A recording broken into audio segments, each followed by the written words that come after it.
Ya, baik pemirsa, Anda kembali bersama kami di Breaking News Berita 1 News Channel untuk mengetahui bagaimana kondisi cuaca di lokasi yang diduga hilangnya pesawat AirAsia dengan nomor penerbangan QZ8501 jurusan Surabaya, Singapura. Saat ini kita sudah tersambung dengan Heru Jatmiko, Kabid Meteorologi Penerbangan BMKG.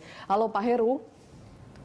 Ya, Pak Heru, bisa kemudian dijelaskan sedikit bagaimana sebenarnya kondisi cuaca pada saat di lokasi jatuhnya atau hilangnya ataupun juga mendarat, kami juga belum tahu terkait dengan pesawat AirAsia Airbus A320 ini, Pak.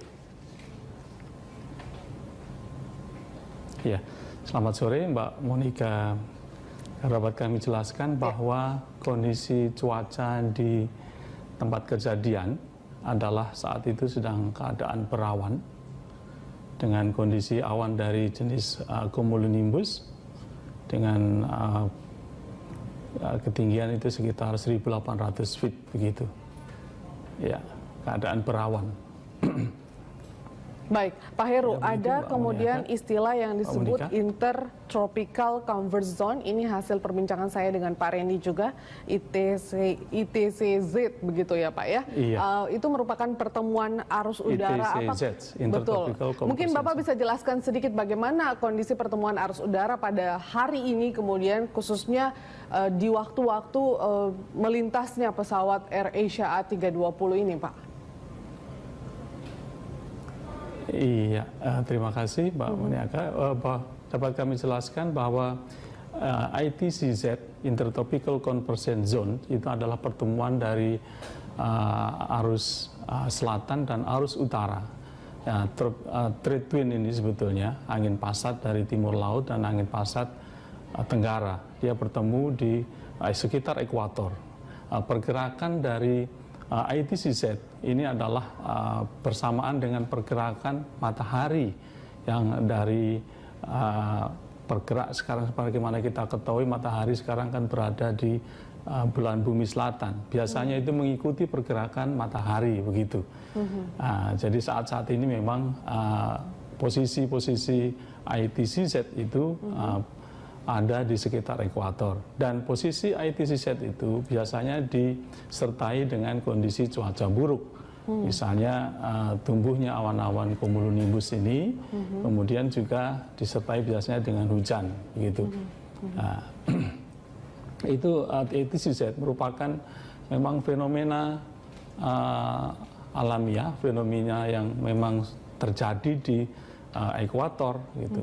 Pertemuan trade wind tenggara dan angin pasat timur laut biasanya bertemunya memang di sekitar ekuator begitu.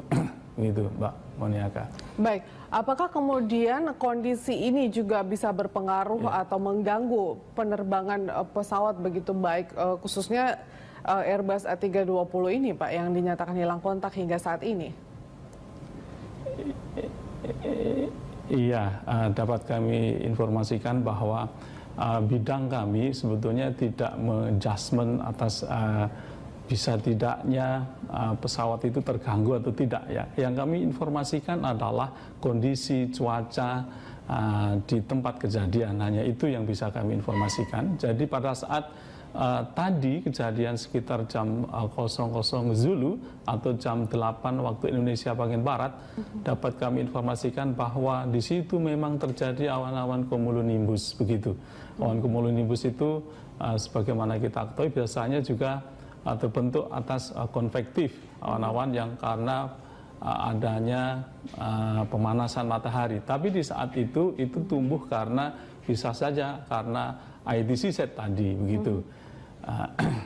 Memang kondisi awan CP itu di dalam pertumbuhannya bisa mengganggu stabilitas udara, bisa menimbulkan turbulensi di sekitar lokasi tumbuhnya di tempat awan CP itu begitu.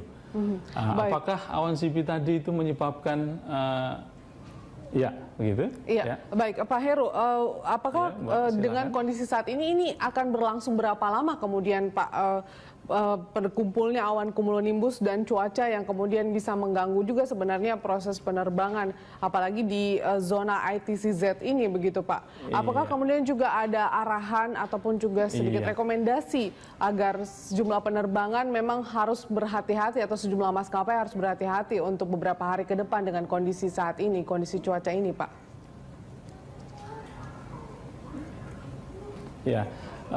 Kondisi tumbuhnya ITCZ itu memang di dalam bulan-bulan Desember dan bulan-bulan Januari itu selalu akan ada di sekitar ekuator.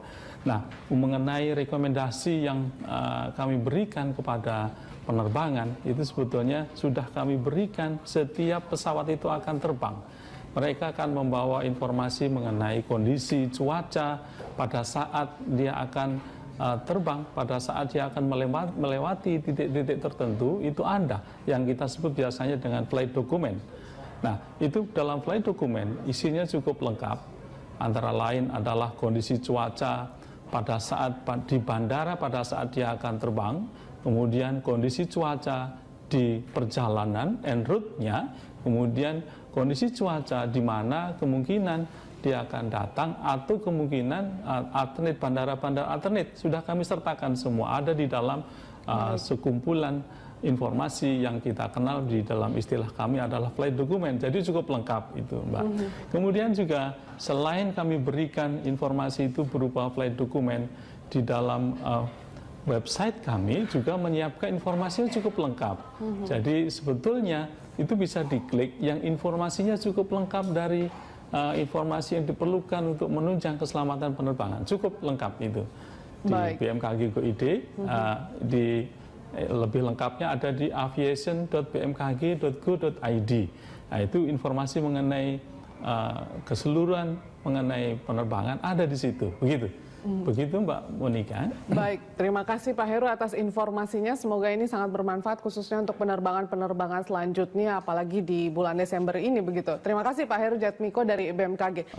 Pemanasan matahari, tapi di saat itu tumbuh karena bisa saja karena ITCZ tadi begitu.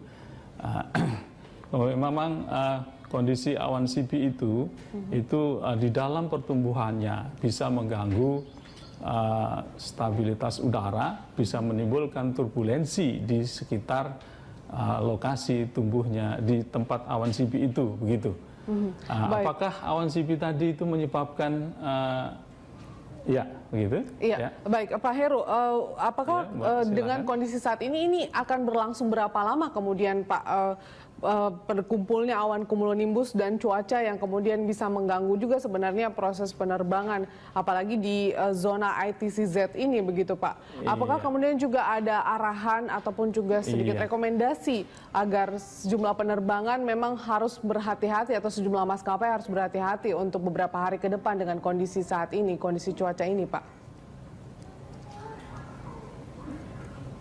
Ya, kondisi tumbuhnya ITCZ itu memang di dalam bulan-bulan Desember dan bulan-bulan Januari itu selalu akan ada di sekitar ekuator.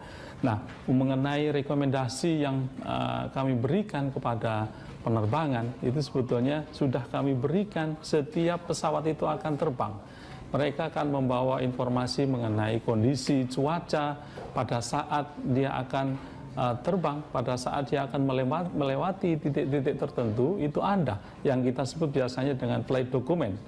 Nah, itu dalam flight document isinya cukup lengkap, antara lain adalah kondisi cuaca pada saat di bandara pada saat dia akan terbang, kemudian kondisi cuaca di perjalanan en route-nya, kemudian kondisi cuaca di mana kemungkinan dia akan datang atau kemungkinan alternate, bandara-bandara alternate sudah kami sertakan semua, ada di dalam sekumpulan informasi yang kita kenal di dalam istilah kami adalah flight document. Jadi cukup lengkap itu Mbak. Kemudian juga selain kami berikan informasi itu berupa flight document, di dalam website kami juga menyiapkan informasi yang cukup lengkap. Jadi sebetulnya itu bisa diklik yang informasinya cukup lengkap dari informasi yang diperlukan untuk menunjang keselamatan penerbangan. Cukup lengkap itu di bmkg.go.id. Lebih lengkapnya ada di aviation.bmkg.go.id. Nah, itu informasi mengenai keseluruhan mengenai penerbangan ada di situ, begitu.